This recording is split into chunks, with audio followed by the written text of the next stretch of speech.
Welcome back, guys. Can you believe that we are halfway through 2017 already? And this year I've watched so many movies from January through June, so I've decided to make my personal top 10 movie list so far for 2017. Now, if you guys see like a bunch of movie titles here in front of my screen somewhere, then those are the movies that I've seen so far. Notice that some movies I have not watched. I haven't had time to watch every single movie because of work and other things, but for the most part, I think I've seen some great films and I wanted to include those in my top 10 list. Now, some disclaimers before I start. One, obviously this is my top 10 list, not yours, so don't expect me to like please your list. If anything, I kind of want this list to show you guys what kind of movies I'm into or what kind of person I am because of the taste in film that I have. Another thing is spoilers. So if you guys haven't seen any of these movies, I might talk about minor spoilers, not big ones. Number 3, the ratings for the movies itself don't play a major role into my list because of the rewatch values that I have on some of them. Some of them I have watched more than once or twice, honestly, to get to the point where I put them on my list. And like I said, I haven't seen some of the movies, so if there's a film or something that you think should have made it onto my list, then most likely I probably didn't watch it. Some movies like It Comes at Night, Alien Covenant, The Devil's Candy, those movies I haven't seen, but from what I've heard, I feel like they would have made it into my list. But unfortunately, I haven't watched them yet, so I can't say for sure that they would have made it into my list, but maybe they'll make it into my top 10 list of the entire year. So without a further ado, guys, I'm gonna start with number 10, which is Saban's Power Rangers. Now, before you guys say, well, it wasn't an amazing movie, it really wasn't, but this movie did so much for me as an origin story for the Power Rangers. It's something that I don't think any Power Ranger movie has done in the past, and it's definitely one of my guilty pleasures of the year because as a kid, I grew up with the Power Rangers. I grew up watching them so much. I even had the toys, and this movie did something for me that I freaking went back in time and I felt like a little kid. Now, obviously, for most of its running time, the movie was mainly a backstory about the kids who turned into the Power Rangers. I felt like it was more of like a high school movie, but it turns into the Power Rangers. We see a lot of their backstories, you know, how they become friends and all. And then eventually we get to the Power Rangers section where they turn into Power Rangers. And then they like start going crazy with the Megazords, which was awesome. And even then I felt like a little kid and I was like going nuts.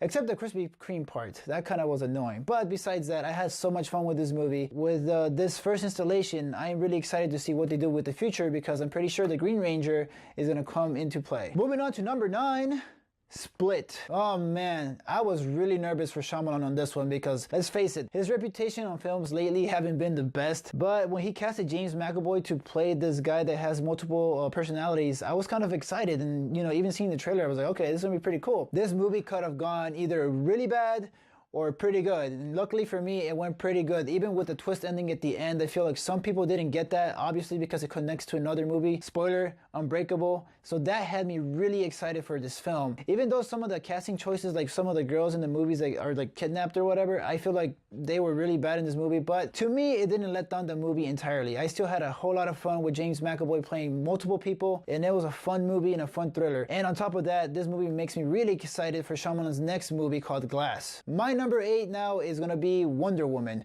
Now, I'm pretty sure some of you guys are gonna give me a thumbs down or something like that because Wonder Woman is like low on my ranking, but it's still a great film, guys. It's not a bad movie by any means. Like I said, this is my top 10. This means that this is a movie that I freaking loved watching. I freaking loved Gal Gadot as Wonder Woman. I think she was amazing. She brought hope to the DC universe. The movie itself was very empowering, and there was so much ass kicking from Wonder Woman in this movie, and it was funny as hell. And that's something that a DC movie hasn't done in a while, and like I said, it gives hope for the other future DC movies. The only thing about this movie was that the villain himself didn't do anything for me. Like, it was so flat, and I feel like they went with the whole doomsday route on this villain, so that's why for me it kind of fell short in my ranking. But nonetheless, I still had such a blast with Wonder Woman, and I can't wait to see what they do with her in Justice League. Moving on to my number 7 is going to be another superhero movie, which is Logan. Now, my number 7 and number 6 could interchange because of the action, and I really like both of them. But either way, I feel like it was okay to put it on 7. But Logan did something for me that felt very special for the character of Wolverine. It starts off really good. We get like what we wanted to see from freaking Wolverine. Let's go berserker mode, and I really like that. It has this nice touching moments with Professor X. Laura, the little girl herself, was amazing in her role, and it was very exciting to see her play Wolverine's daughter. The whole send-off at the end was very emotional, and I was so sad watching this this scene because that means Hugh Jackman had to leave the big screen playing Wolverine. That's why it's in my top 10 list of the year, because I was happy but at the same time sad seeing Hugh Jackman in this role as Wolverine. Now moving on to my number 6, and like I said, this one probably could have interchanged with Logan, but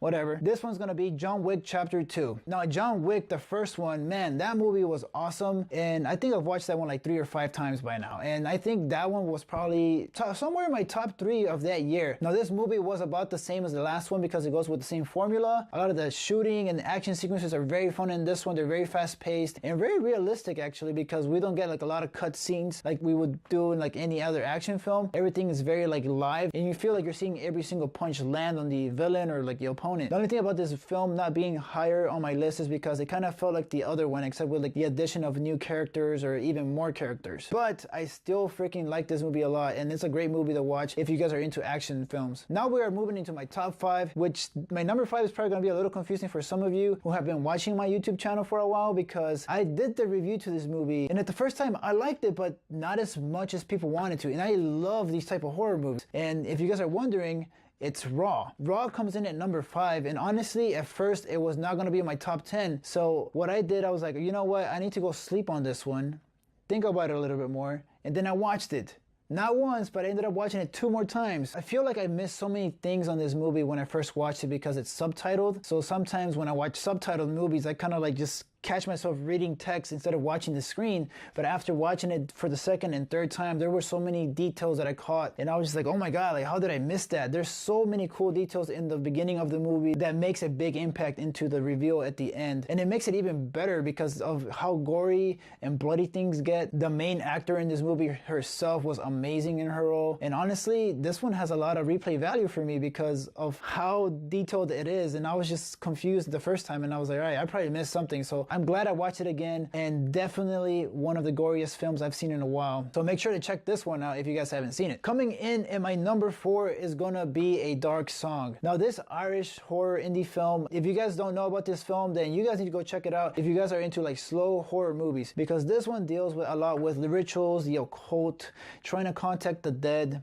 It's based only on 2 characters the entire film, stuck in one house, and it works so well because the emotional drive that these 2 people are showing through the screen is amazing, and the things that they have to go through to get to this place, which is beyond their limits of like visualization or whatever. The only way they can do it is through rituals, and I thought that was amazing. The build-up itself is great. It's a slow-paced movie, so if you guys don't like that, maybe you won't enjoy this movie as much, but I think its payoff is great. Even though there is some CG in it, and it's very noticeable, I still think it was a great payoff in the end. This movie is low budget, and I think that with its story and plot and the characters in the movie, I think it did an amazing job portraying this story through film, and that's why it's my number 4. Now guys, moving on to my top 3. These movies are the ones that I really enjoyed. Not saying that the other 7 didn't matter or anything like that, but these I truly enjoyed, and I could say I freaking loved. So at number 3, I have this movie called Your Name. But wait, Eddy, this movie came out in 2016. Yes, it did in Japan. It didn't get a release until this year in the USA. Now honestly, I didn't know about this film until another YouTuber told me about it, and I was like, what the hell is this? Like, now honestly, I haven't watched a anime film in a long time besides Dante's Inferno, I believe. I'm more into like anime shows, and that's what I really like watching, but I'm glad that this YouTuber told me about this movie. I can't remember the YouTube name, but I said it in my review for this movie, and I had a blast watching this movie.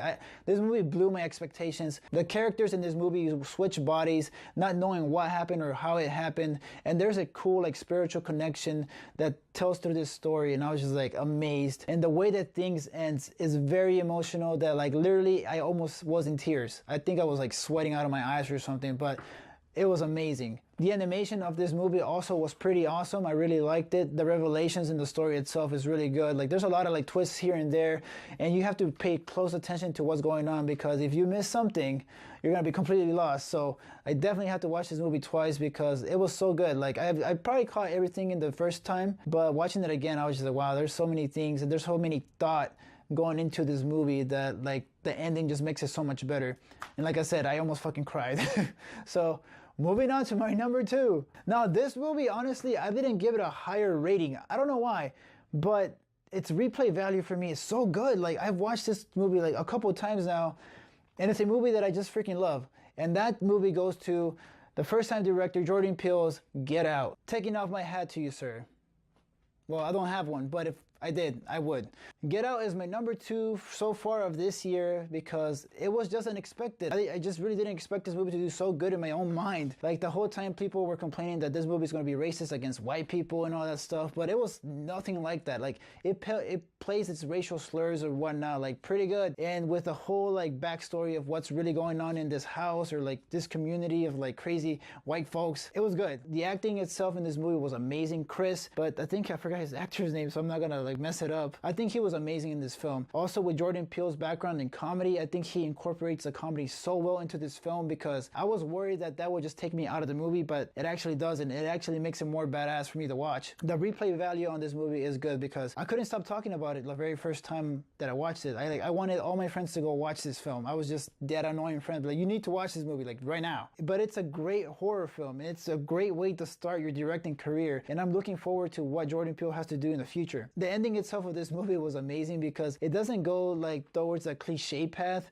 but it kind of just goes into beast mode and just does everything that you wouldn't have expected in a horror film, and it does it so well. And finally guys, moving on to my number 1, and if you guys saw my previous review for this one, then you probably know that this is my top 1 because of the way I talked about it, and that movie is Baby Driver. Edgar Wright does another freaking phenomenal movie, and I think this is probably one of his best ones yet, but I love Baby Driver, like from the beginning to the very end. Everything was so real to me. The driving sequences, they were so good. They felt like they were actually doing it. Like, it felt like Ansel Elgort was actually driving this freaking Subaru and doing everything in the movie. The musical choices in this movie itself was amazing, and the fact that everything from the actors to like how the driving sequences or even the action is going has to be done step by step by the music. Like everything is in sync, and you can tell when you watch this movie. The ending itself was very real. It took a different route that felt very realistic to me, and there's like a lot of consequences for each of the characters, and I was just like, wow,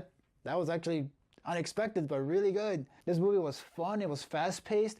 Characters are funny, likable, and just the musical choices, again, just fantastic. So that's why it makes it to my number 1. There you go guys, that is my top 10 of 2017 so far. That is from January through June. I hope you guys liked it. If you guys did like my list, please let me know down below. If you guys feel like I missed a couple of movies in my top 10 list, then maybe it's because I haven't watched them yet, or maybe I just didn't think they deserve to be on my list. Some movies, for example, like Kong Skull Island, Life, A Cure for Wellness, and Okja, like that's just some movies that I thought were pretty good but just not good enough to make it into my list. So guys, I would love to know what your top 10 list of this year so far is, so please leave them down in the comments. Maybe there are a couple movies on your list that I haven't heard about yet and I just haven't seen, so, and even maybe you guys haven't heard some of the movies on my list, so please do that. Leave them down in the comments so I can check them out, and or even maybe we have the same taste and have the same list, who knows. But guys, if you guys like this video, please give it a big thumbs up. Also, if you guys are new to my channel, please subscribe and hit the bell button so you can be notified of my next upload.